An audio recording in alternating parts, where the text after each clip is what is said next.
संतप्त मानस शांत हो, जिनके गुणों के गान में वे वर्धमान महान दिन विचरे हमारे ध्यान में। अब 190वीं 191वीं गाथा चलेगी, है ना। इसकी उत्थान काल में लिखा है,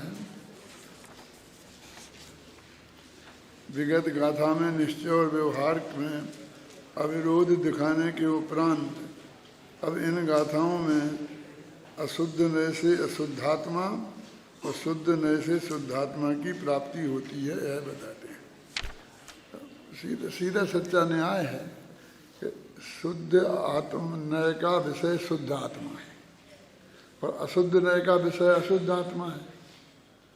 तो जब शुद्ध नय के विषय को हम जानेंगे तो हमें शुद्ध आत्मा का विषय, माने शुद्ध जो आत्मा है ना, शुद्ध नय का विषय, तो वो ही हमारे ज्ञान में आएगा ना। तो शुद्ध नय के विषय को जानने से, शुद्ध नय से जानने से शुद्धात्मा की प्राप्ति होती है और अशुद्ध नय से अशुद्धात्मा की प्राप्ति होती है। उसमें कोई ऐसी बहुत बड़ी बात नहीं है, बड़ा अन्याय नहीं हो रहा है। समय सार में एक गाथा ऐसी आती है और उसके बारे में बहुत विवाद चलता है। उसमें ऐसा लिखा है कि जो शुद्ध आत्मा में मैं शुद्ध हूँ ऐसा मानते हैं, उन्हें शुद्ध आत्मा की उपलब्धि होती है, और जो अपने आत्मा को मैं अशुद्ध हूँ ऐसा मानते हैं, उन्हें अशुद्ध आत्मा की उपलब्धि होती है। तो जब अपन कहते हैं भाई जो शुद्ध आत्मा है, आचार्य कहते हैं तुम मैं शुद्ध हूँ ऐसा मानो, तो वो लोग अपने विरोधी लोग हैं, वो आजकल तुम लोगों ने किसी के कहने से बहकावे में उनको मित्र पक्ष का कहना शुरू किया है। ये बिल्कुल सही नहीं है। जब भी बोलते हो तो मुझे खटकता है, समझे ना। वो मित्र पक्ष मतलब भ्रम पैदा करते हो ना तुम। कल कौन कौन जाने, कौन कौन को बताओगे तुम, कैसा हम तो उनको मित्र कह रहे हैं, उनको मित्र, वो तुम्हारी बात के विरुद्ध बोल रहे हैं ना, तो उनका पक्ष तो विरुद्ध है ही, तुम विरोधी नहीं हो उनके। उससे ये कहाँ सिद्ध होता है कि तुम उनके विरोधी हो।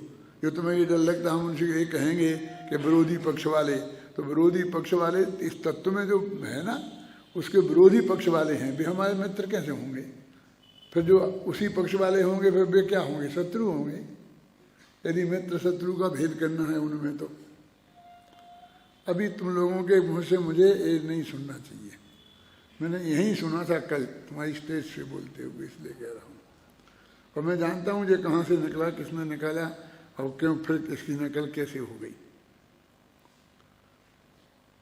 हाँ, तो अभी ये बात ये चलती है कि विरोध, वो जो कहते हैं कि वो तो आत्मा को शुद्ध आत्मा है ऐसा सोचने से आत्मा शुद्ध होता है, इसलिए शुद्ध कह दिया है। थोड़ी है तो अशुद्ध ही। वर्तमान में भगवान आत्मा है तो अशुद्ध ही, लेकिन चूंकि हमें शुद्ध होना है तो हम ये सोचेंगे कि मैं अशुद्ध हूँ तो हम अशुद्ध हो जाएंगे, और शुद्ध हूँ ये सोचोगे तो शुद्ध हो जाएंगे। और इसमें अभी तुम लोगों ने भी कहा और मैंने किसी मुख से भी सुना कि बस तुम अपने बेटे गधा हुए तो राधा ही कहना, राधा ही बेटा बोलते हैं, अच्छा ही बोलना, बस यही सोचना है मैं फर्स्ट डिविजनर हूँ। मतलब ये सोचना ही नहीं कि नहीं मैं कमज़ोर हूँ। मैंने सत्य का ज्ञान नहीं करना, जो वस्तु स्थिति है उसे समझने से हमारा नुकसान हो जाएगा और झूठा समझने से हमारा फायदा हो जाएगा। ये किस बेवकूफ़ ने बताया, ये कैसे न्याय है। और इस गाथा और दूसरी गाथाओं की दोनों की बात करता हूँ मैं आपसे, समय सार की भी और इसकी भी। हमको फैक्ट नहीं जानना चाहिए, केवल ज्ञानी को अपने को केवल ज्ञानी जानना चाहिए, और मन पर है ज्ञानी को मन पर है ज्ञानी नहीं जानना चाहिए। और जिनके दोनों नहीं हैं उन्हें भी अपन को केवल ज्ञानी और मन पर है ज्ञानी मानना चाहिए। कि मैं वर्तमान में जब पर्याय की अपेक्षा बात कर रहे, केवल ज्ञान तो पर्याय है ना, मत ज्ञान, तो मैं मत श्रुत ज्ञान वाला हूँ ऐसा नहीं जानना चाहिए। मेरे धर्म के दर्शन किताब में लिखा है कि चक्रवर्ती अपने को चक्रवर्ती मानेगा तो क्या वो अभिमानी कह रहा है? मार्दव धर्म में लिखा है। चक्रवर्ती तो अपने को चक्रवर्ती मानेगा ही ना, और कहेगा भी। प्रोफेसर अपने को प्रोफेसर नहीं कहेगा, नहीं कहना चाहिए क्या उसका, और यदि कहेगा तो वो अभिमानी हो जाएगा। उसे कहना चाहिए कि मैं स्कूल में चपरासी हूं, क्या कहना चाहिए? उसे सत्य ही कहना चाहिए। ऐसे कुछ नहीं हो जाता है कि हम ऐसे सोच रहे हैं कि मैं तो गोल्ड मेडलिस्ट हूँ, मैं तो फिर हूँ, तो आ जाओगे गोल्ड मेडल तो एक ही आएगा ना यूनिवर्सिटी में तुम्हारी क्लास में, तो तुम उसको मिटा के आ जाओगे। ये सोचोगे तो तुम आने ही वाले होगे, और तुम होगे ही वास्तव में फर्स्ट क्लास, तो ही आओगे ना। ये झूठ के सहारे से ये बात नहीं ये करना।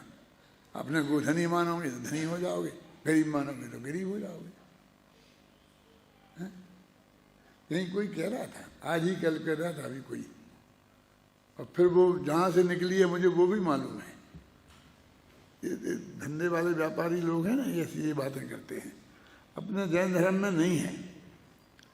अब पहले तो मैं समय सार की उस गाथा की बात बताता हूँ आपको कि मैं शुद्ध हूँ, जो ऐसा मानता है वो शुद्धता को प्राप्त होता है।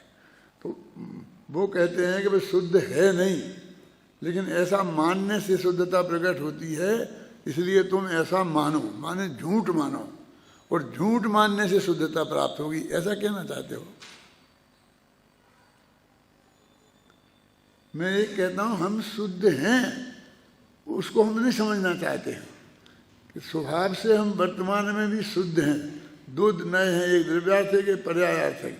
तो पर्यायार्थिक नए की तरफ से देखें तो हम अशुद्ध हैं, क्योंकि भाई पर्याय अशुद्ध है, और शुद्धा द्रव्यार्थिक नए की तरफ से देखें तो हम पर्याय को देख ही नहीं रहे, हम द्रव्य को ही देख रहे हैं, तो वो तो शुद्ध है ही, स्वभाव से शुद्ध ही है ना। उन्होंने कहा पर से भिन्नता यही शुद्धता है। आज इसमें आ रहा था, पढ़ा था ना अपने कल, और आज आएगा इसमें पढ़ना, पर से भिन्नता ही शुद्धता है। पर हमने पर से अपने को भिन्न जाना, उसका मतलब शुद्ध जाना हो गया। हमने पर से अपने को अभिन्न जाना तो वो अशुद्ध जाना हो गया। इसलिए उससे ये बात सिद्ध होती है समय सार की उस गाथा से। तुमको याद होगी वो गाथा? कौन बोलेगा? मैं शुद्ध हूँ जैसे, हाँ क्या?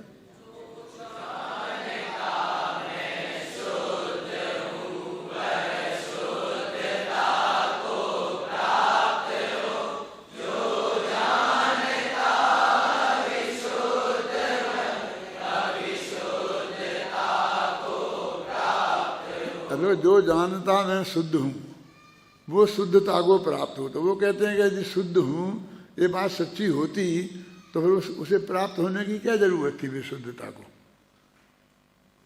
जब वो शुद्ध है ही तो शुद्धता को कहते स्ववचन बाधित हो गया, क्योंकि यहाँ ये भी कह रहा है कि मैं शुद्ध हूँ, और ये भी कह रहा है कि ऐसा मानने वाला शुद्धता को प्राप्त हो जाएगा।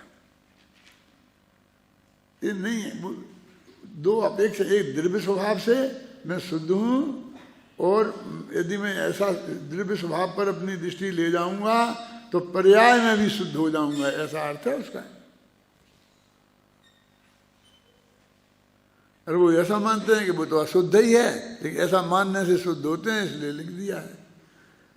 अब यहाँ तो बहुत ही अलग बात है। यहाँ तो ये कह रहे हैं कि शुद्धार्थिक द्रव्यार्थिक नए से देखेगा आत्मा को तो शुद्ध ही दिखाई देगा, क्योंकि उसका विषय शुद्ध आत्मा है।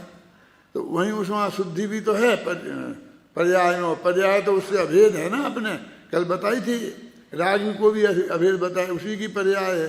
तो हम में ऐसी ताकत है ना कि हम दिव्य दृष्टि से देखेंगे तो उस वक्त पर्याय नहीं दिखेगी। पर्याय को गौण होना चाहिए, गौण करेंगे। गौण का मतलब ही चुप्पी है उसके संदर्भ में, माने उसे हम नहीं जानेंगे, उस पर हम अपना लक्ष्य नहीं देंगे, ध्यान नहीं देंगे। हमारे ज्ञान में तो वो रहेगी बात। तो वो वहाँ पर जब जिस नए से देखेंगे हमारा आत्मा वैसे ही दिखेगा ना। है तो दोनों ही, कथनचित शुद्ध और कथनचित अशुद्ध। शुद्ध द्रव्यार्थिक नए से शुद्ध और पर्यायार्थिक नए से अशुद्ध। ख्याल में है ना? है तो ऐसा। अब हम इन दो नयों में से एक नए से देखेंगे तो एक नए को गुण करेंगे। प्रमाण से तो शुद्धा शुद्ध है? लेकिन एक नए से, तो जब शुद्ध नए से देखेंगे तो शुद्ध दिखाई देगा और अशुद्ध नए से देखेंगे तो अशुद्ध दिखाई देगा। इसमें ऐसा कौन सी गजब की बात है? वो ये कहता है कि भाई ये जिल्द वाली किताब है, ये 50 रुपये में मिलेगी, और ये बिना जिल्द की किताब है वही किताब, बिल्कुल अक्षर अक्षर वही है, वो 40 रुपये की मिलेगी। तो अब इसमें कहाँ गड़बड़ है? तुम 50 रुपये दोगे तो तुम जिल्द वाली किताब मिलेगी तुम्हें, जो जिसको 50 रुपये बताई है। 40 दोगे तो वो मिलेगी।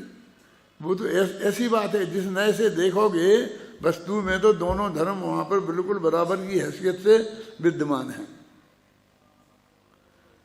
24 घंटा नयों की आंख नहीं खुली रहती है, प्रमाण की आंख खुली रहती है। केवल ज्ञान प्रमाण है, नए नहीं है।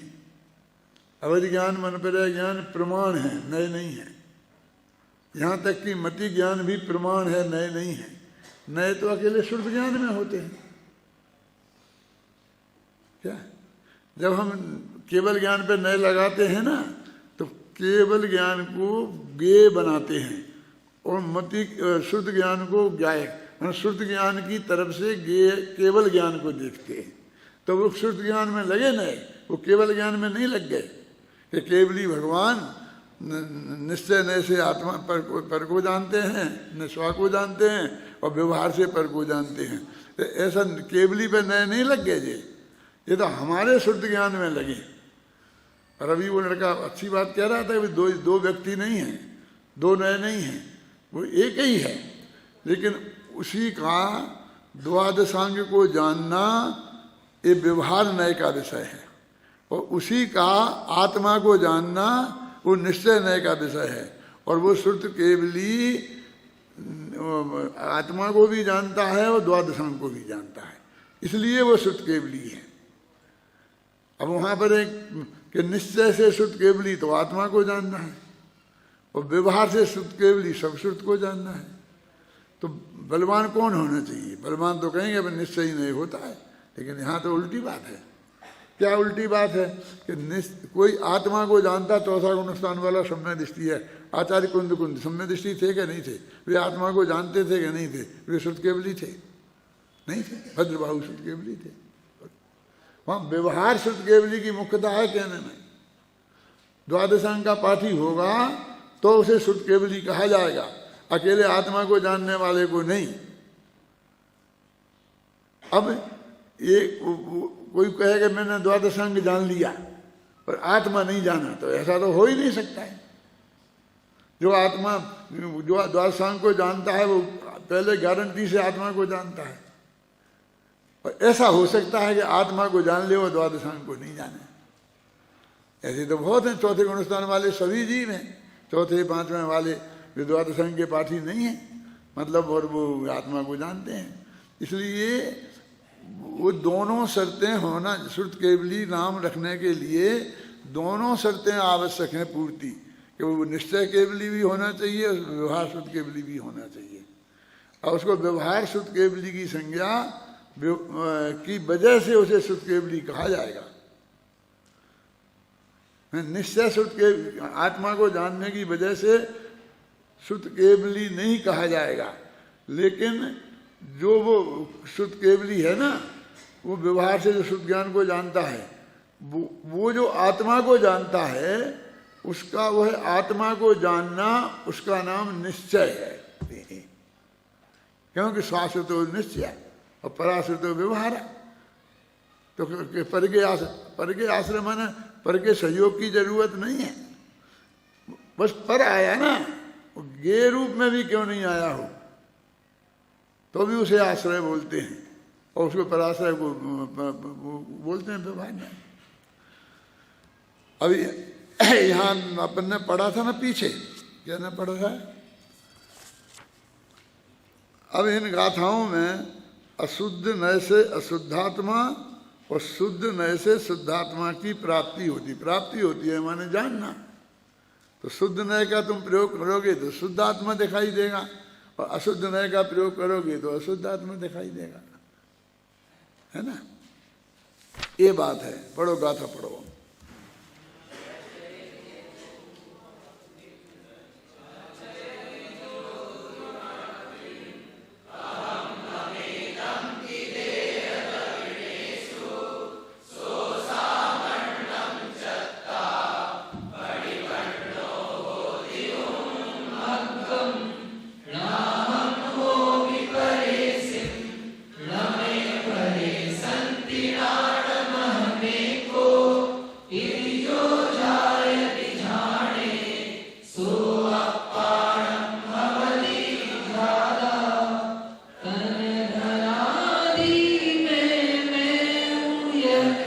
फिर गलत बोले हो, 100 दफे बोलोगे तो नहीं बढ़ने दूंगा। गलत बोले हो। धनादि क्यों बोले? धनादि कहाँ है? दी कहाँ है? दी कहाँ है? क्यों बोल रहे हो? अभी आने आ रहा तुम, अभी अभी इतना बताया। धनादि, दी छोटी है ना, बड़ी क्यों बोल रहे? इसलिए भंग हो रहा है छंद।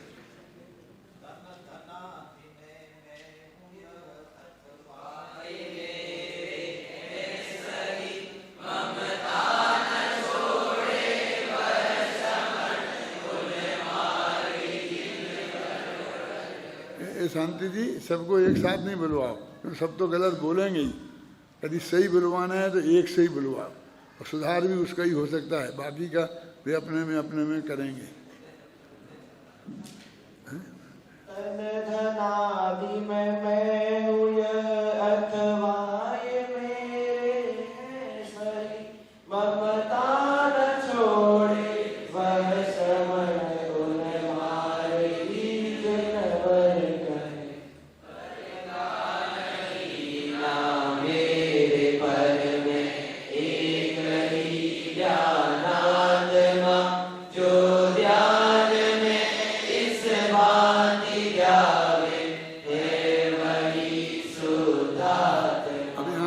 भांति को यदि दीर्घ कर देते तो फिर यहाँ भंग हो जाता छंद।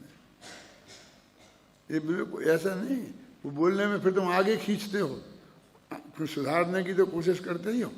फिर वो कहते हैं नहीं पंडित बहुत होशियार है, गाने वाला है ना, क्योंकि कवि ने गलती भी लिखी है ना तो उसे सुधार के पढ़ लेता है।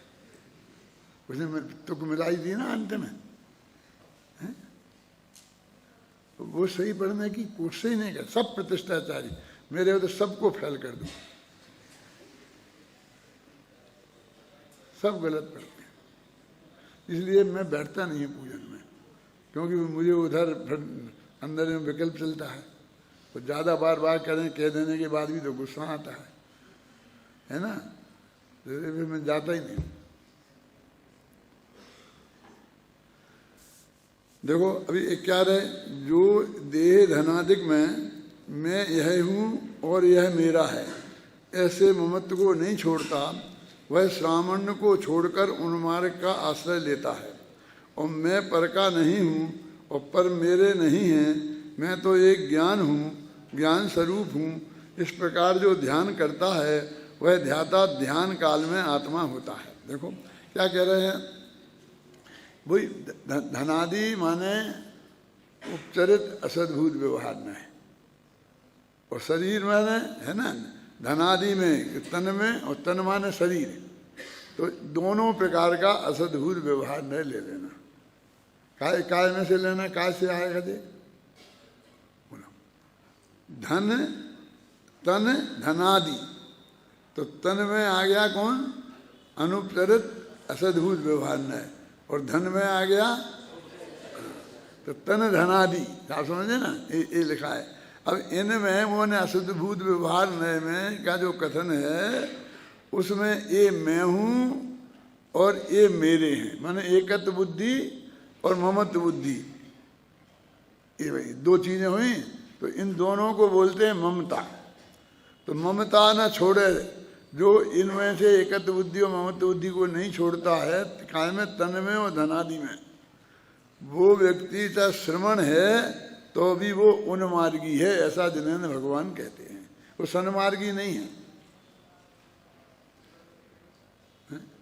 अब वो सामने सब श्रमण है, और ये बात तो श्रद्धा की है, मिथ्यात्व की है। आपके साथ श्रवण तो कोई मिथ्या दृष्टि होता ही नहीं है, हैं?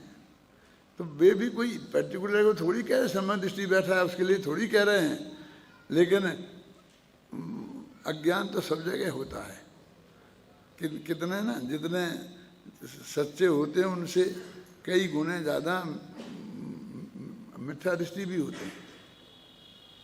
और इसलिए मैं ये कहता हूँ कि राजा ऋषभदेव ने जब दीक्षा ली थी तब एक सच्चा मुनि हुआ था और उनके साथ 4000 नकली हो गए थे, कभी देखा देखी हो गए थे। क्योंकि जब वही स्पष्ट हो गया कि उन्हें पता ही नहीं है कि मुनि धर्म क्या है, आहार कैसे लिया जाता है, क्या लिया जाता है, क्या भक्ष है क्या अभक्ष है, और हो गए दीक्षा ले ली। तो बिल्कुल सब अज्ञानी तो हुए ही ना। तो एक के जगह चार कितने 4000, ये अनुपात तो युग की आदि का है। अब अनुपात बिगड़ा होगा, सुधरा तो होगा नहीं, क्यों? तो ये समझ लो कि कितने अधिक होते हैं। इसलिए वो शास्त्रीय भाषा में तो ठीक है कि जब वो मुनिराज हैं और 6वें 7वें गुण स्थान में हैं तो उनके मिथ्यात्व कहाँ से हो गया, लेकिन वो है नहीं ना उसमें, बस ले लेते हैं, छूट जाता है। फिर वो उस वक्त भी अब कहाँ कौन कौन देखता है, उनके संयुक्त को कौन देखता है। उनको जो अभ्यास कराया जाता है दीक्षा लेने के पहले, तो किसी संघ में जाकर के रह के देख के आओ कभी, तो एक दिन भी 3 साल अपने पास रखेंगे अभ्यास कराने के लिए। तो केस रुंच का अभ्यास तो कराएंगे, एक टाइम खाने का अभ्यास तो कराएंगे, समझे ना, नग्न रहने का अभ्यास तो कराएंगे, लेकिन सम्यक दर्शन की प्राप्ति करना चाहिए, उसके बिना संयम नहीं प्राप्त होता है। हमारे देने लेने से क्या हो जाएगा, हमने दे दिया और तुमने ले लिया, कहाँ है हमारे पास था जो हमने तुम्हें दे दिया, और है तो तुम्हारे देने के लिए थोड़ी है, कोई को दिया थोड़ी जाता है। वो दीक्षा गुरु तो बिल्कुल नाम के गुरु हैं, नाम के गुरु हैं, मतलब हमने उनके सामने संकल्प ले लिया। वो जिन्हें तो भगवान की प्रतिमा के सामने भी ले सकते हो, तो उनने दिया वाली बात वहाँ भी खत्म हो जाती है कि सब बेदिलाएं, पहले वो बोलें, पहले शांति जी बोलेंगे कि मैं ये प्रतिज्ञा करता हूँ कि जीवन भर ये करूँगा, फिर आप बोलोगे, ऐसा भी कुछ नहीं होता। जो मुनिराज बुलवाएं, क्योंकि भगवान के सामने अपन ने प्रतिज्ञा ली, तो वहाँ बुलवाने वाला कौन है? कि भगवान तो बुलवाने वाले नहीं है, मैंने उसकी भी जरूरत नहीं है। लेकिन अभी अपने ऐसा एकलव्य नहीं है जैसे बस मूर्ति के रख के सामने और बैठ के वो सीख लेगा सब कुछ, है? धनुष विद्या सीख ली थी ना एकलव्य ने द्रोणाचार्य से। अपने यहाँ तो गुरु जब पढ़ाते हैं तो तुम्हें 5 साल शास्त्री पढ़ना ही पड़ेगा। कोई आदमी तुम्हें दीक्षा देके शास्त्री नहीं बना सकता, कहते तो उसको भी दीक्षांत समारोह है, और वो तुम्हें कागज का टुकड़ा पकड़ाते हैं, डिग्री है ना, तो उसे कहते हैं कि अब तुम शास्त्री हो गए।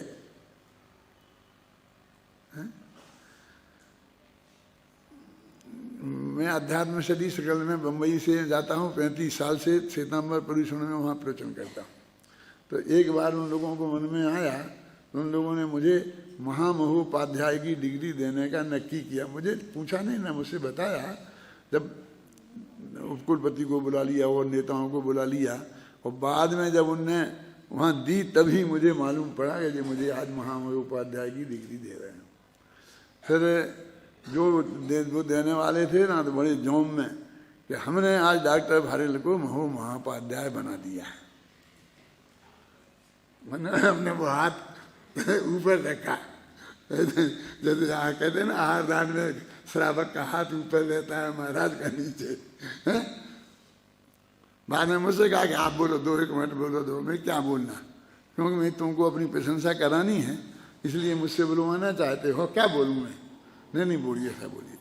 मैंने कहा मैं ये जानना चाहता हूँ कि मैं 1 घंटे पहले तक महाउपाध्याय था क्या नहीं।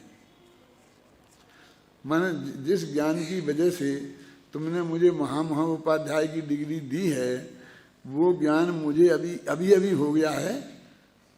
क्यों? इस बीच में कि पहले भी था, कहने साहब पहले थे, जब हमने देखा परीक्षा करके अच्छी तरह समझ लिया तब तो दिया ही है, तो तुमने क्या बनाया था? मैं तो बना बनाया महोपाध्याय हूँ। क्यों? नहीं हमने, अरे तुम्हें आज पता चला, तुमने अपना अज्ञान बताया कि मैं महामहोपाध्याय हूँ, इसका पता तुम्हें आज चला है, तुमने कन्फर्मेशन आज किया, क्या मतलब है? तो वे उसको आवश्यक ही नहीं समझते। अब क्या समझेंगे जब हम इस बात पर भी विचार करने के लिए हमको मौका मिलेगा कि मिथ्यात्व बंध का कारण है कि नहीं है, जबकि हम पूरा सूत्र मिथ्यात्व वृद्धि प्रमाद कैसा योगा बंध हेतवा, अब इतना है ना स्पष्ट, बच्चे को मालूम है। कई बातें तो ऐसी होती हैं कि जो इतनी मोटी होती हैं कि उसमें असंभव लगता है कि ये आदमी कैसे कह सकता है, और बड़ी हिम्मत के साथ एक बार नहीं अनेक बार जिंदगी भर कहता रहता है।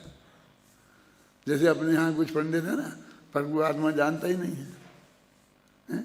ये सारी जिनवानी का आधार क्या है? केवल ही भगवान ने 6 द्रव्यों को जाना कि नहीं जाना, उनने बताया कैसे फिर नहीं जाना तो, इतनी स्पष्ट जो बातें हैं वे उसमें ही चलता रहता है, एक मत चल जाता है, और कुछ 10-20 पागल उनके पीछे लग जाते हैं।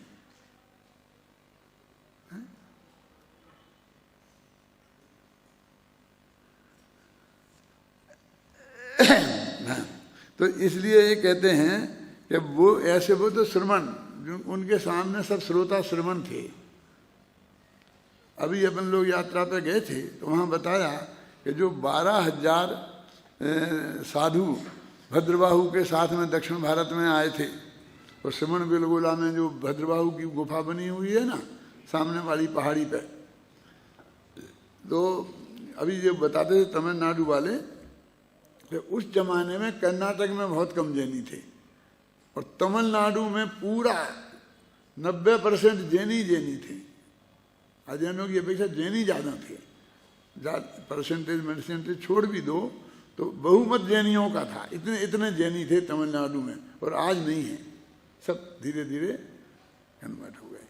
तो वो कहते थे कि वहाँ से उनने 12,000 में से 7,000 हमारे तमिलनाडु में भेज दिए थे, क्योंकि 12,000 की भोजन वगैरह की व्यवस्था नहीं हो सकती थी। आहार दान देने वाले इतने जैनियों के घर ही नहीं थे, और हमने संभाला, वो ऐसा कहते थे, उन 7,000 मुनिराजों को हमने संभाला। तो और ये कुंद वगैरह वहीं के हैं ना सब, जो अपने आगे इतिहास में देखा, तो वहाँ थे ऐसे। तो उनकी जब सामने सभा बैठती होगी तो इससे दूने भी होते होंगे, तो सब मुनिराज बैठे रहते होंगे, और सामने गृहस्थ बैठे होते हो तो कुछ दूर बैठते होंगे पीछे, उनकी निगाह में तो बेही आते थे। तो श्रवण हे श्रवण तुम ऐसा कर, ये सारा अष्टपहाड़ की गाथाएं हैं, उनमें हे श्रवण तुझे ऐसा कर, हे श्रवण तुम ये कर, यदि श्रवण तुम ऐसा करेगा तो ऐसा होगा, नरक में जाएगा, निगुद में जाएगा। तो भी ऐसे चरित्र वाले श्रवण उनके सामने बैठे, भले ही भी नाम लेके नहीं कहते हों, कहना नहीं चाहिए, शास्त्र में आज्ञा भी ऐसी है, लेकिन इनडायरेक्ट में तो संदेश उन तक पहुँचे ना।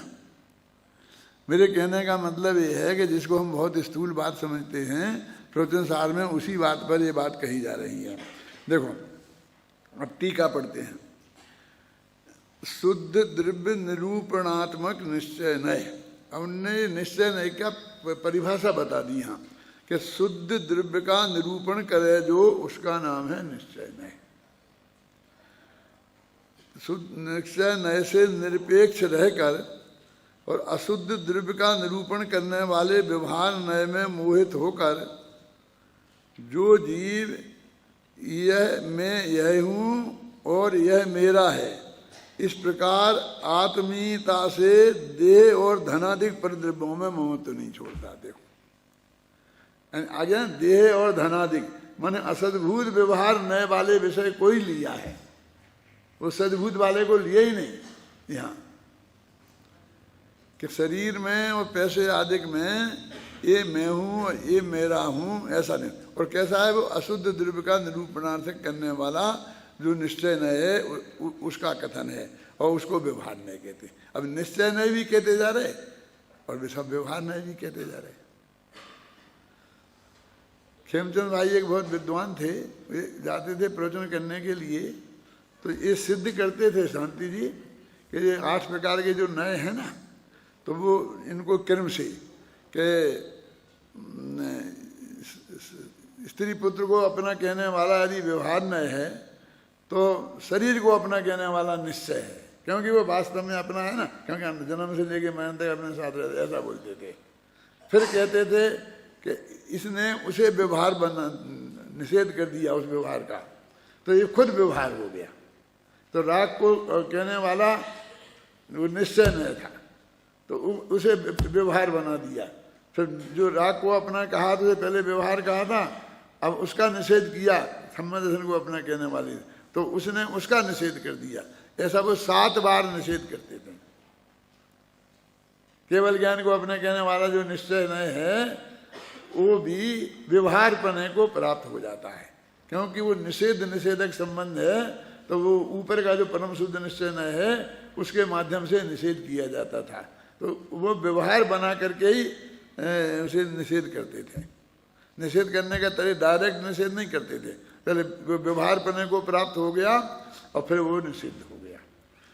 जैसे तुम्हारे कर्णानी योग में है ना कि वो अनंतानबंदी अप्रत्याख्यान रूप हो जाती है, फिर उदय में आगे खिल जाती है, अप्रत्याख्यान प्रत्याख्यान रूप हो गए, है ना, इस तरह से खिल जाती है। वो सीधा डायरेक्ट नहीं खिलती है, तो उसको तो आनंददायी ही कहते रहते हो, और वो तो अंदर से सारा स्टॉक खाली हो गया है? देखो फिर पढ़ता हूं, ध्यान देना उस बात पे। शुद्ध द्रव्य निरूपणात्मक निश्चय नय, निश्चय नय की परिभाषा शुद्ध द्रव्य का जो निरूपण करे से निरपेक्ष रहकर अशुद्ध द्रव्य निरूपणात्मक व्यवहार नय में मोहित जो आत्मा माने उस नय के विषय कोई मैं अपनापन करने वाली जो आत्मा, यह मैं यह हूँ, यह माने बे कौन, स्त्री पुत्र आदि और धनादि और देह, और यह मेरा है। इस प्रकार आत्मीयता से, आत्मीयता माने अपनेपन से, देह और धनादिक परद्रव्यों में ममत्व तो नहीं छोड़ता, वह आत्मा शुद्ध परिणति रूप श्रामण्य नामक मार्ग से दूर ही छोड़ देता है। तो वो कहते हैं श्रामण्य माने मुनिपना क्या है, मुनिपने की परिभाषा है क्या है बोलो, शुद्ध लेगा ना, शुद्ध परिणति रूप माने 3 कसाय के अभाव रूप शुद्ध परिणति, इसका नाम सच्चा मुनिपना है। शुद्धोपयोग को क्यों नहीं कहा, मोक्ष मार्ग प्रकाशक में तो ये लगा शुद्धोपयोग रूप मुनि धर्म अंगीकार कर, वही फिर ऐसा भी लगा कि तुमने शुद्धोपयोग रूप मुनि धर्म अंगीकार किया था और अब तुम इस व्यवहार में उलझ गए तो तुमने अपनी प्रतिज्ञा भंग कर दी। लेकिन वो तो मुनि तो 6वें गुणस्थान वाले भी है ना, तो इसलिए वो शुद्ध परिणति तो 7वें वाले के भी है, 3 कसाय के अभाव रूप, और 6वें वाले के भी है, इसलिए शुद्ध परिणति रूप कहा। शुद्ध परिणति रूप श्रामण्य नामक जो मार्ग, मानो उसे हम श्रवण बोलते हैं, वो हमारा मोक्ष का मार्ग है। श्रामण्य नामक जो मार्ग, उसको दूर से ही छोड़कर अशुद्ध परिणति रूप उन मार्ग का ही आश्रय लेता है, माने वो स्त्री पुत्रादिक में और देह में भी अपनापन किए रहता है। इससे निश्चित होता है कि अशुद्ध नय से अशुद्ध आत्मा की ही प्राप्ति होती है। अब तुम्हें अशुद्ध नय का प्रयोग करोगे और इसे सत्यार्थ मानोगे तो शरीर और स्त्री पुत्रादिक में ही अपनापन करोगे तो मिथ्या तो नहीं छूटेगा। ये कह रहे मौत अपने विषय में प्रवर्तमान अशुद्ध द्रव्य निरूपणात्मक व्यवहार नय में अविरोध रूप से मध्यस्थ रहकर, अब उस नय को निषेध की नहीं कहते, अविरोध उसके विरोध नहीं किया और मध्यस्थ रह गए, जिसे अपन गौण करना कहते हैं, है ना।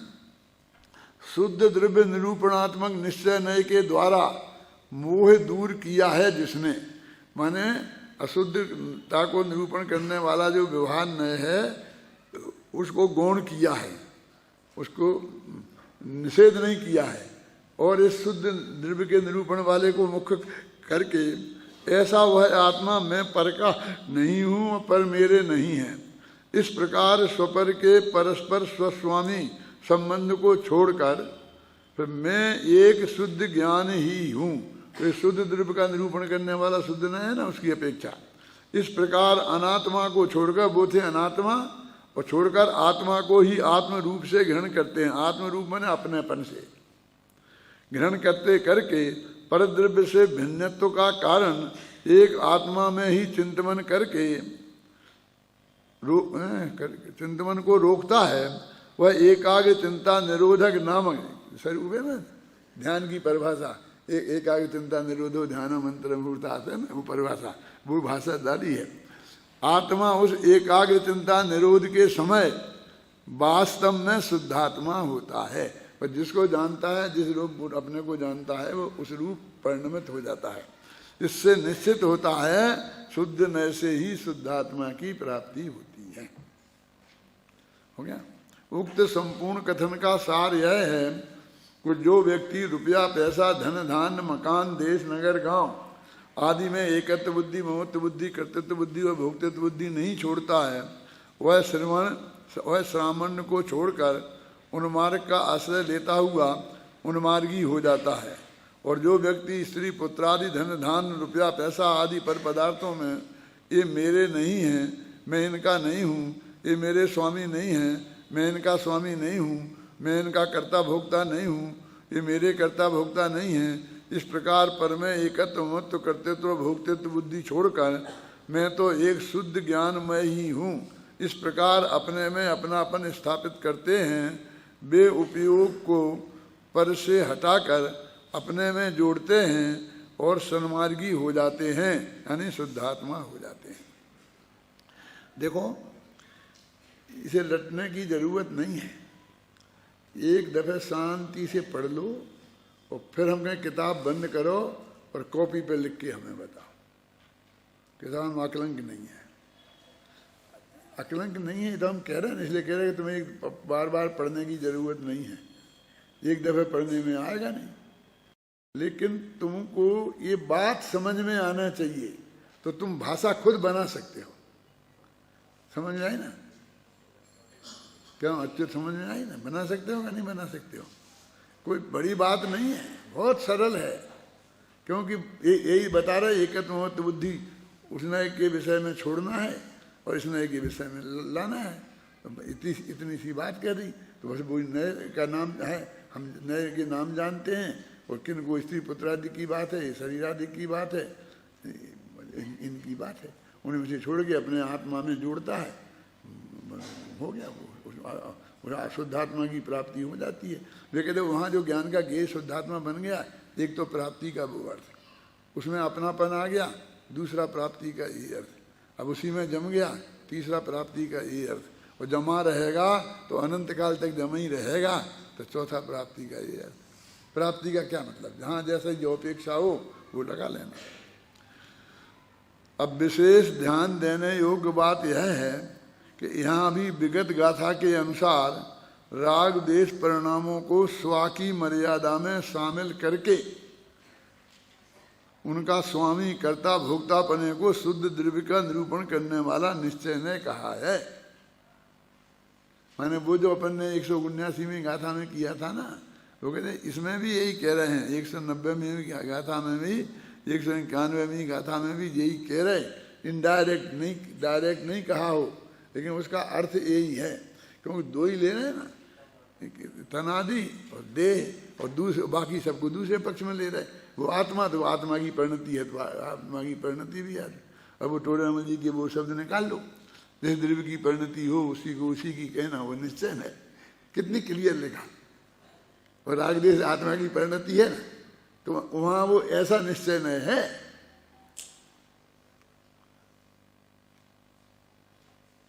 ये रागादि भाव आत्मा के नहीं है, ये बात तो पूज्य गुरुदेव श्री ने समय सार को पढ़ के अपनी निकाली है। इसमें तो क्लियर है लिखा है, प्रवचन सार में और शास्त्रों में भी लिखा है। पर द्रव्यों का स्वामित्व कर्तृत्व भोक्तृत्व अशुद्ध द्रव्य के निरूपण करने वाला व्यवहार ने कहा है। अब अशुद्ध नय से अशुद्धात्मा की और शुद्ध नय से शुद्धात्मा की प्राप्ति होती है। अभी ये तो उन्होंने बता दिया पहले इससे, जो वो बताया था उसमें मूल में कि जब अशुद्ध नए के विषय में जाओगे और उसमें ही अपनापन करोगे तो अशुद्ध ही आत्मा की प्राप्ति होगी ना, और यदि शुद्ध नए के विषय बनाओगे और उसमें करोगे तो उसकी होगी। विगत गाथाओं में यह स्पष्ट करने के उपरांत अब इन गाथाओं में ये बताते हैं कि ध्रुव होने से एकमात्र शुद्धात्मा ही उपलब्ध करने योग्य है, वही एक ध्रुव है, और ये बाकी ये संयोग है ना स्त्री पुत्रादि के, ये सब अध्रुव हैं। और उसके अतिरिक्त देहादि सभी पदार्थ अध्रुव होने से उपलब्ध करने योग्य नहीं है। बात तो अभी अपने हैं ही नहीं, इसलिए क्यों उपलब्ध करें, लेकिन इनने वहाँ पर अध्रुव बताया, एक क्षण को है क्या है। अभी तुम बोलते हो ना कि मैं शास्त्री द्वितीय वर्ष का विद्यार्थी हूँ, तो इसकी तुम्हारी उम्र कितनी है बोलो? तुम शास्त्री द्वितीय वर्ष के विद्यार्थी हो ना, कौन से वर्ष के हो? फाइनल के विद्यार्थी हो, तुम्हारी उम्र कितनी है बोलो? सोच, सब लोग उत्तर सोचना। मान लो तुमसे ही पूछा है,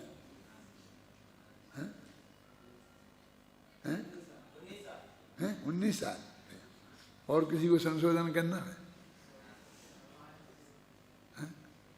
अरे भाई, जब तुम शास्त्री द्वितीय वर्ष के विद्यार्थी हो तो शास्त्री द्वितीय वर्ष तो 6 महीना में ही खत्म हो जाना है, समझ में आए ना? यदि तुम शास्त्री द्वितीय वर्ष का विद्यार्थी अपने को मानोगे तो 6 महीना है तुम्हारी आयु, सोच लो अच्छी तरह से। आया ना सर समझ में? जब तुमने अपने को मनुष्य माना तो तुम 19 साल के हो गए। यदि तुमने अपने को जो भी माना, समझ में आए ना, है क्या?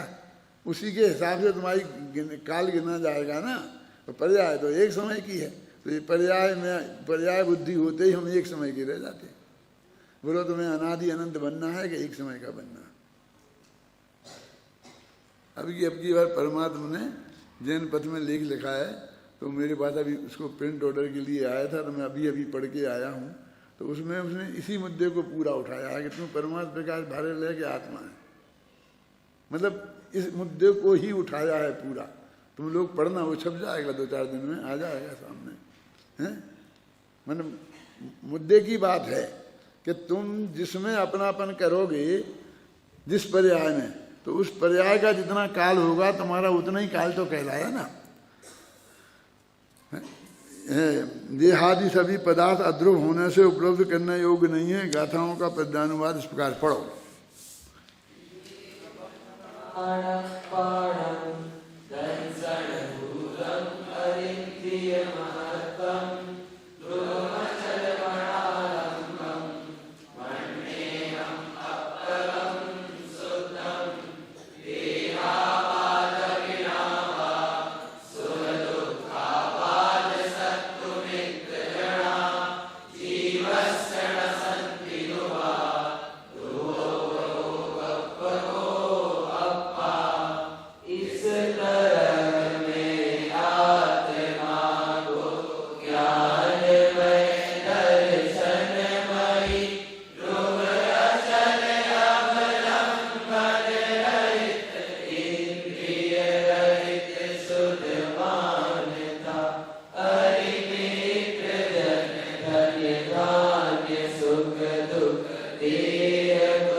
सीधी सरल बात है।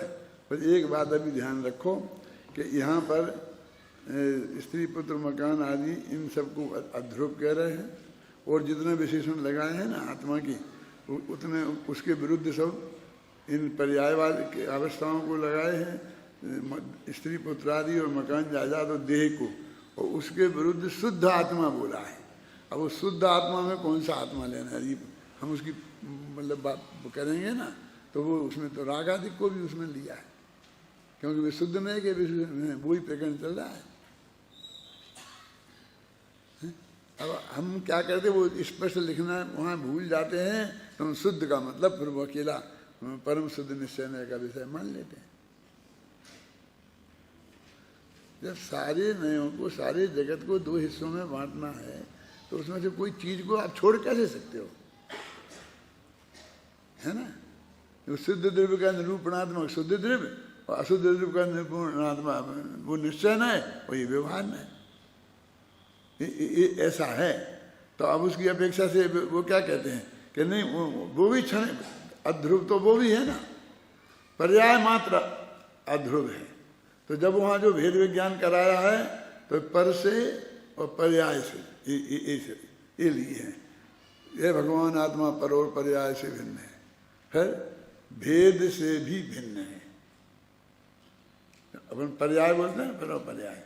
तो पर्याय का मतलब है सब उसमें नागादि पर्याय भी आ गई, संबंधसनादि पर्याय आ गई और केवल ज्ञानादि पर्याय भी आ गई।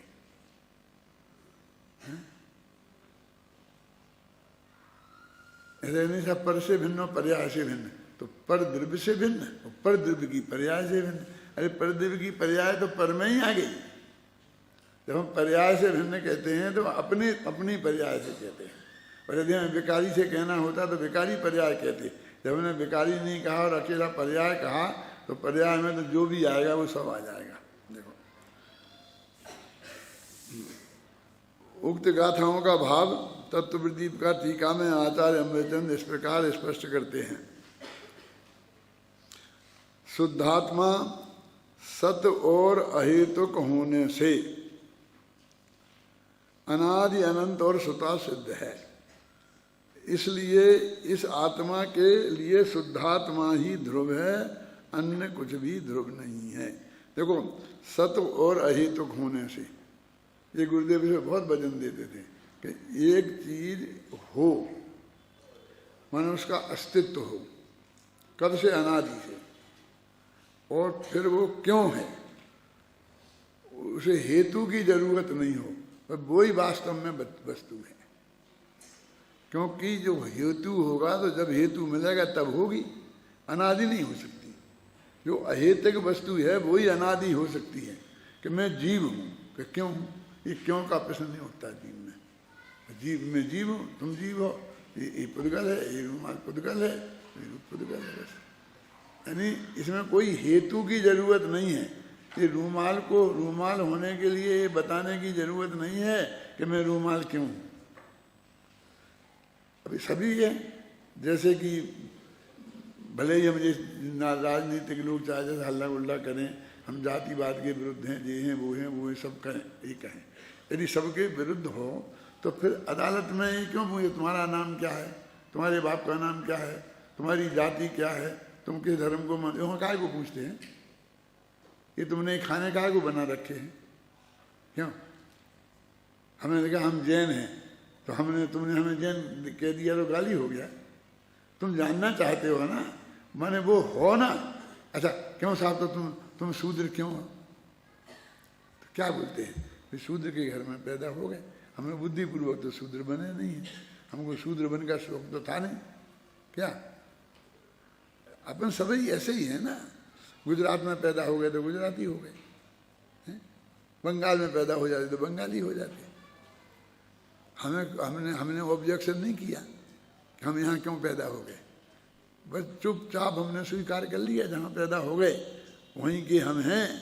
और बड़े को गौरव के साथ कहते हैं, हम उसमें कोई शर्म महसूस नहीं करते हैं कि भाई हमको कि हम गुजराती हैं कि बंगाली हैं, जो होते हैं वो बता देते हैं।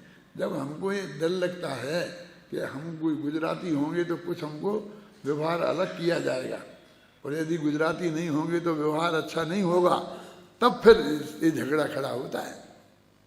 यानी वस्तु के सत्य स्वरूप को जानने में कहाँ झगड़ा खड़ा होता है। अभी कल ये ऐसा भी आएगा ये देश में कि तुम किसी को महिला नहीं कह सकते तो क्या करें, महिलाओं को पुरुष कहें, फिर तुम किसी को पुरुष भी नहीं कह सकते।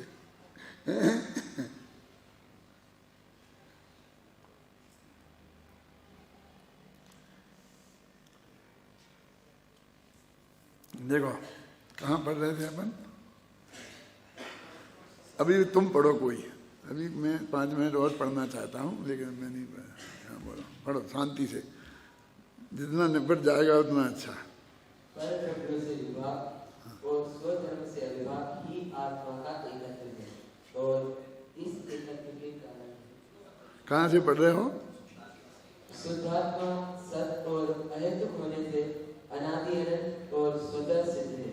इसलिए इस आत्मा के लिए शुद्धात्मा ही ध्रुव है, अन्य कुछ भी ध्रुव नहीं है।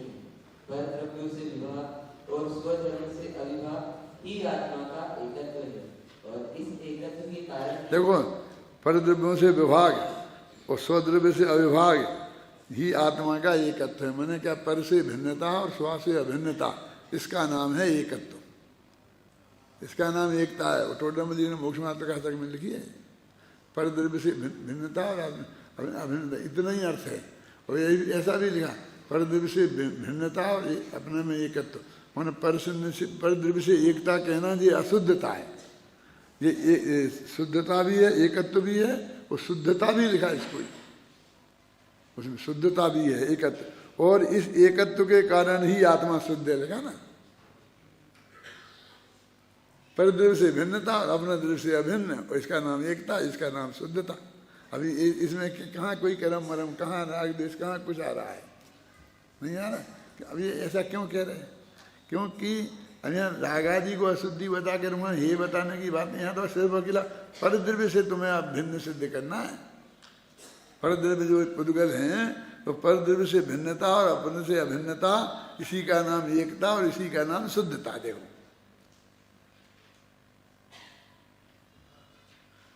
जब मोक्ष मार्ग प्रकाशक में मुझे पढ़ने में मिला था, तो मैं कहता ये कहाँ से लिया इनने, ये कहाँ से लिया। अब देखो, बात तो स्वीकृत हो गई थी चित्त को, लेकिन ये स्पष्ट ऐसा लिखा। प्रवचन सार कई दफे पढ़ लिया होगा, लेकिन ध्यान अभी अब गया है ना। संस्कृत में भी होगा ना, देखो ऐसे, शुद्धत्वम चात्मना परद्रव्य विभागेन स्वधर्मा विभागेन चैकत्वात्। ये देखो, इसमें लिखे यही शुद्धता, शुद्धत्व, शुद्धत्व सबसे पहले लिखा। इस आत्मा की शुद्धता क्या है कि परद्रव्य से भिन्न और अपने से अभिन्नता, इसका नाम शुद्धता है। बस परद्रव्य से भिन्न जाना और अपने से अभिन्न जाना, तो हमने शुद्धात्मा को जान लिया। बस ये अपना यही शुद्धात्मा है। और आगे कहने वाले हैं, ऐसे शुद्धात्मा का ध्यान करने से केवल ज्ञान होता है। तुम ये क्यों भैया ये कैसी की बात कह रहे हो? तो केवल ज्ञान से भिन्न नहीं जानना पड़ेगा। अभी केवल ज्ञान तुम्हें है कहाँ, तुम जानते कहाँ केवल ज्ञान क्या है? गुरुदेव खुद कहते थे, हमने गुरु से पूछा था कि केवल ज्ञान को जानते हैं? अब जबरदस्ती हमने केवल ज्ञान से सहित मान लिया आत्मा को। अभी केवल ज्ञान को ही नहीं तुम जानते हो, समझे ना। परद्रव्य से भिन्नता और अपने से अभिन्नता, इसका नाम ही शुद्धता है, और इसी का नाम एकता है। चलो पढ़ो आगे। ज्ञानात्मक दर्शनभूत अतीन्द्रिय महापदार्थ अचल और निरालंब होने के कारण आत्मा एक है। देखो, अभी जो एक क्या ना, एक की परिभाषा कह रहे, एक जो वो है ना 73वीं गाथा में जो एक है, उसका अर्थ वहाँ अलग किया। क्या यह लिखा ने, आत्मा क्या है, अनादि अनंत ध्रुव, उसमें है ना अखंडानंत चिन्मात्र ज्योति पर स्वभाव भावत्व के कारण एक हूँ है। याद आया कि नहीं आया? निकालो 73वीं गाथा, उसमें पहली पंक्ति में लिखा है, यह आत्मा है ना अखंडानंद अनादि अनंत और चिन्मात्र ज्योति है ना। वहाँ ऐसा लिखा है एक का अर्थ, और यहाँ ये लिखा है एक का अर्थ।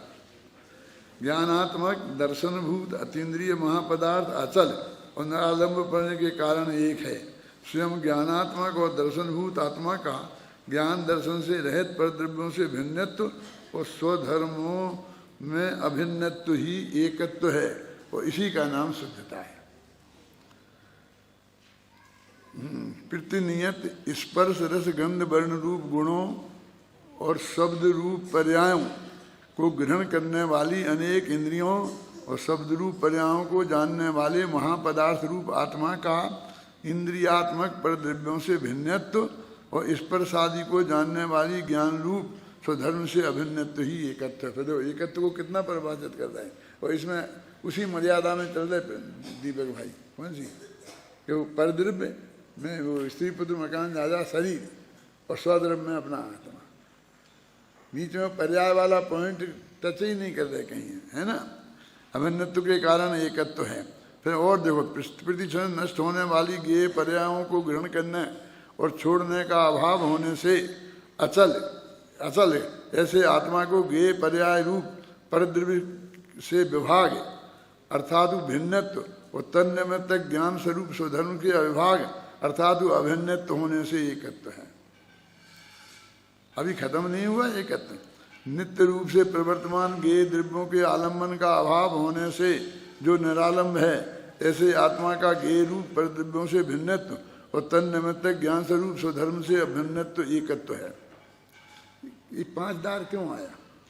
वो 5 बातें बताई थी ना कि भगवान आत्मा कैसा है। मूल गाथा में ज्ञान है, दर्शन भूत, ऐसा ना, अतीन्द्रिय महापदार्थ, ज्ञानात्मक, दर्शन भूत, अतीन्द्रिय महापदार्थ, ध्रुव और अचल, ये 5 के अपेक्षा से एकत्व परत्व बनाया है, घटित किया है, समझे ना। परद्रव्यों से अभिन्न और परद्रव्यों के द्वारा उपरक्त होने वाले सुधर्म से भिन्न होने के कारण आत्मा के अतिरिक्त ऐसा कोई अन्य पदार्थ जो आत्मा को अशुद्ध बनने का कारण हो ध्रुव नहीं है, क्योंकि वह असत है। क्योंकि हेतुमान होने से आदि अंत वाला है तो परता सिद्ध है। जब इसे आता ही आत्मा में जिस विशेषण लगाए थे उन सब से उल्टा इसे बताया। वो अनादि अनंत बताया था तो इसे आदि अंत वाला बताया, उसे सत बताया था तो इसे असत बताया, उसे स्वता सिद्ध बताया था तो इसे स्वता सिद्ध परता सिद्ध बताया, उसे ध्रुव बताया था। ध्रुव तो एक उपयोगात्मक शुद्ध आत्मा ही है। ऐसा होने से उपलब्धमान अध्रुव शरीर आदि के उपलब्ध होने पर भी मैं उन्हें उपलब्ध नहीं करता और एक ध्रुव शुद्धात्मा को ही उपलब्ध करता हूँ। उपलब्ध करता हूँ माने प्राप्त करता हूँ, प्राप्त करता हूँ माने उसमें अपनापन स्थापित करता हूँ, माने उसे मैं अपना मानता हूँ। वहाँ तो ये मानने में ही होना है जो कुछ। यहाँ से कोई चीज़ रूमाल मैंने उपलब्ध किया, ऐसा उपलब्ध कुछ नहीं करना है, समझे ना। यानी मैं ये जो ज्ञानात्मक दर्शनभूत ऐसा जो भगवान आत्मा है उसमें मेरा अपनापन है और उनसे भिन्न जो देहादि हैं और स्त्री पुत्रादि हैं उनसे मेरी भिन्नता नहीं है। आगे तो ऐसा बताएंगे जैसे कि किसी को मान लो केवल ज्ञान होना, शुद्ध उपयोग में जाना है, तो उसके लिए ये विकल्प जरूरी है कि मैं केवल ज्ञान से भिन्न हूँ, मैं देह से भिन्न हूँ, स्त्री पुत्रादि से भिन्न हूँ, मैं तो त्रिकाली ध्रुव आत्मा हूँ। ऐसा सीधा भी वहाँ जाए और शुद्ध उपयोग में जा करके और छपक्षणी चढ़ के केवल ज्ञान प्राप्त कर सकता है, आत्मा का अनुभव प्राप्त कर सकता है, तो वह सब कुछ प्राप्त कर सकता है। अभी केवल ज्ञान से आत्मा के अनुभव पे क्यों आ गया? इसलिए कि हमारे पास आत्मा के अनुभव के बहुत उदाहरण हैं। अभी यार वो शेर बैठा है, गाय भी बैठी है, ये जो लोग हैं तो वे सब इतनी थोड़ी गहराइयों से बात थोड़ी चर्चा में गए, बस उन्हें तो देह से भिन्न, इससे भिन्न सा आत्मा समझ में आया उन्हें और वे अंदर में चले गए और उन्हें आत्मा का अनुभव हो गया और समादर्शन हो गया। मैं देह से भिन्न आत्मा में सीधा जाया जा सकता है और उससे आत्मा का अनुभव हो सकता है। मैं वो गैर जरूरी है ये नहीं कह रहा हूँ मैं, क्योंकि तुम्हें तो बहुत जरूरी है। क्यों? तुम्हें वो विकल्प खड़ा हो गया ना, उस शेर को नहीं है जरूरी कि साहब ये सुविधा उन्हें क्यों है हमें क्यों नहीं है, क्योंकि वो इतना वो है कि उसको बात ही ख्याल में नहीं आई कि कोई संबंध केवल ज्ञान होता है कोई और मैं उससे अभिन्न हूँ, ऐसा कुछ मानने का विकल्प भी खड़ा नहीं हुआ। तो उस विकल्प से उसे निर्विकल्प कहाँ होना है? तुम्हें जो विकल्प है उसी विकल्प से तो निर्विकल्प होना है ना। उपलब्ध करता हूँ। उक्त गाथाओं में सब कुछ मिलाकर यही कहा गया है कि भगवान आत्मा ज्ञानात्मक दर्शन रूप अतीन्द्रिय महापदार्थ अचल और निरावलंब है। अब बाकी का हिस्सा अपन कल पढ़ेंगे, थोड़ा इतना छोड़ दिया क्योंकि इस बारे में कुछ और कहना होगा तो अपन कह सकते हैं।